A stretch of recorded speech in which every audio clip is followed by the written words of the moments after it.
जय गुरु जी। शुक्राना गुरु जी। सारी संगत को जय गुरु जी। संगत जी, हम सोचते हैं क्या मेरा प्यार, मेरा समर्पण, मेरी मेहनत कुछ भी सच नहीं है? क्यों मुझे पराया समझा गया? और इसी उलझन में हम अपनी तबीयत, हम अपनी रूह सब कुछ खराब कर लेते हैं। क्या आप भी ऐसा ही करते हैं?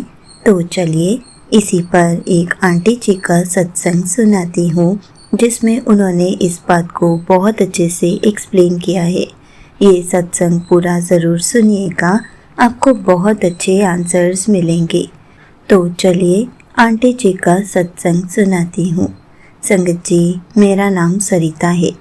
मैं अपनी शादी के बाद अपने देवर के बच्चों को अपने बच्चों की तरह पाला करती थी। अपनी हर खुशी अपने परिवार के लिए कुर्बान कर देती थी। लेकिन जब वो बच्चे बड़े हुए और देवरानी का अहंकार बढ़ गया, तो उन्होंने मेरे साथ ही एक साजिश के तहत परिवार से मुझे अलग कर दिया। उन्होंने मुझे कभी भी अपना नहीं समझा। हर छोटी छोटी गलती मुझ पर थोपी गई। जब मैं बेकसूर थी, तब भी पूरा परिवार मेरे खिलाफ हो गया था। संगत जी, मेरा दिल इस कदर टूटा कि मैं डिप्रेशन में चली गई। मैं रातों को उठ उठ कर रोती। मैं हर पल गुरुजी से पूछती, क्या मैंने परिवार को अपना समझकर गलती की? क्या मेरा समर्पण सिर्फ एक बेवकूफ़ी थी? मैं सोचती रही, क्यों मेरे साथ ऐसा हुआ? क्यों मुझे पराया समझा गया? संगत जी, इंसान जब इतना टूट जाता है तो उसकी रूह गुरुजी की तरफ भागती है। संगत जी, मैं अपनी सहेली के साथ रोज़ शाम में वॉक करने जाती थी। वो मुझे हर पल पॉजिटिव वाइब्स देती थी। वो भी गुरुजी को मानती थी। इसलिए हमेशा हम जब अपनी प्रॉब्लम शेयर करते थे, तो मुझे उससे बात करना बहुत पसंद था, क्योंकि वो हमेशा मुझे समझाती रहती थी कि सब कुछ गुरुजी पर छोड़ दे। तूने जब कुछ गलत नहीं किया तो तू सोच सोच कर अपनी तबीयत क्यों ख़राब करती है? संगत जी, वो रोज़ मुझे व्हाट्सएप पर जो भी सत्संग सुनती थी, मुझे भी फॉरवर्ड कर देती थी और मुझे भी हर बार सुनने के लिए फोर्स करती थी कि ये सब सुना कर, ताकि तू कुछ भी नेगेटिव ना सोचे। संगत जी, गुरुजी महाराज तो अंतर्यामी हैं, वो सब जानते हैं। इसीलिए तो गुरुजी ने इतने दुख होने के बावजूद भी मेरे पास अपनी एक संगत, एक फरिश्ते के रूप में हमेशा खड़ी रखी, जो मुझे हर पल पॉजिटिव बनाए। लेकिन तब भी मैं उसकी बातें सुनकर पॉजिटिव नहीं हो पाती थी, क्योंकि मेरा गम मुझे अंदर ही अंदर खाए जा रहा था। संगत जी, जब मेरी सहेली मुझे सत्संग भेजती, तब मैं हमेशा टाइम निकाल कर वो सत्संग सुनती थी। एक दिन मैं सत्संग सुन रही थी। उस सत्संग में भी यही बताया गया था, जब तेरी गलती ही नहीं है तो सोच सोच कर अपनी तबीयत क्यों खराब कर रही है? तेरे साथ गलत करने वालों को मैं देख लूँगा। तुझे अपने परिवार का हिस्सा ना समझकर उन्होंने बहुत बड़ी गलती की है। अब वो पछताएंगे। तू सिर्फ शुक्राना कर और मुस्कुरा। तेरी टेंशन मेरी है। संगत जी, मुझे ऐसे लगा कि गुरुजी ने मुझे बहुत बड़ा जवाब दिया है। और जब मैंने ये बात अपनी सहेली को बताई, तो उसने कहा, मैं तुझे इतने टाइम से समझा रही हूँ, तब तुझे समझ में नहीं आया, और जो सत्संग में तूने सुना वो तूने बहुत जल्दी समझ लिया। खैर, तब भी मैं तेरे लिए बहुत खुश हूँ। और उसके बाद मैंने अपनी सहेली के साथ खुश रहने की कोशिश की। जब भी वो मुझे कुछ समझाती, मैं हर पल गुरुजी का आदेश समझकर उसकी बात को पॉजिटिव वे में लेकर हमेशा खुश रहती थी। संगत जी, अब मुझे जब भी कोई भी टेंशन होती, तो मैं बस गुरुजी का मंत्र जाप करती थी, ताकि मैं कुछ भी ना सोचूं।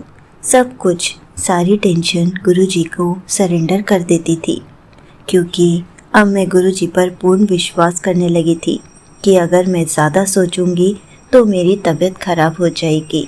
मैं बीपी की शिकार भी हो सकती हूँ। तो सोचने से अच्छा है कि मैं सब कुछ गुरुजी के ऊपर छोड़ दूँ और हर पल गुरुजी का सिमरन करूँ, गुरुजी का मंत्र जाप करूँ। संगत जी, गुरुजी का मंत्र जाप करने से मुझे बहुत शांति मिलती थी। मुझे फालतू की बातें सोचने का टाइम भी नहीं मिलता था। अब मैं सिर्फ अपने दुख में भी गुरुजी का शुक्राना कर रही थी, गुरुजी का मंत्र जाप कर रही थी। धीरे धीरे मुझे अंदर ही अंदर बहुत शांति मिल रही थी और मुझे पता था कि ये सब गुरुजी महाराज कर रहे हैं। संगत जी, उसके कुछ दिनों के बाद गुरुजी ने असली चमत्कार किया जो हम सबकी सोच से परे था। महज कुछ ही दिनों बाद मेरे उस परिवार ने, जिन्होंने मुझे पराया समझा था, कुछ ऐसी परिस्थितियां बनी कि उन्हें एहसास हो गया कि उन्होंने मेरे साथ कितना गलत किया। उन्हें एहसास हुआ कि जब मैं परिवार के साथ थी तब घर में एक अलग सी बरकत थी, एक अलग सी सुख शांति थी। मेरे जाने के बाद घर में सिर्फ कलेश, अशांति और आर्थिक तंगी ही आई है। संगत जी, उनको अपनी बहुत बड़ी गलती का एहसास हो गया और जैसा कि गुरुजी ने कहा था कि वो पछताएंगे, आज वो सच में पछता रहे हैं और अब वो चाहते हैं कि मैं वापस आ जाऊं। लेकिन मेरे मन में अब सिर्फ शुक्राना है क्योंकि गुरुजी ने मुझे रूहानी सुकून और स्थायी खुशियां बख्शी हैं और साथ साथ मुझे ये भी समझाया है कि किसी को भी अपने आप को इतना दुख देने के लिए परमिशन नहीं देनी चाहिए क्योंकि हमारी खुशियां हमारे हाथ में होती हैं। संगत जी, अगर आज आपकी भी कोई अरदास अटकी हुई है, अगर आपको भी अपनों ने रुलाया है और आप बिना कसूर के तड़प रहे हैं, तो निराश मत होइए। महाशिव आपके अंग संग हैं। आपकी हर अरदास उन तक पहुंच रही है। बस थोड़ा सा सब्र रखिए, गुरुजी के फैसलों पर अटूट विश्वास रखिए। जिसने भी आपको रुलाया है उसे गुरुजी महाराज खुद देख लेंगे। संगत जी, सब कुछ गुरुजी को सरेंडर कर दीजिए। यहीं पर आंटी जी का सत्संग समाप्त होता है। संगत जी, देखा आपने, जब हम कोई गलती नहीं करते और कोई हमारे साथ गलत कर जाता है, हमें तब भी गुरुजी का शुक्राना करना चाहिए। हर पल गुरुजी का सिमरन करते रहना चाहिए। हमें बेकार की बातों को कभी भी सोचकर अपनी तबीयत को खराब नहीं करना चाहिए क्योंकि उन सब से नुकसान सिर्फ हमारा ही होगा। हमारे पास ही बीमारियां आएंगी। हमें तो खुश रहने के लिए बस गुरुजी का शुक्राना करना है, सिमरन करना है।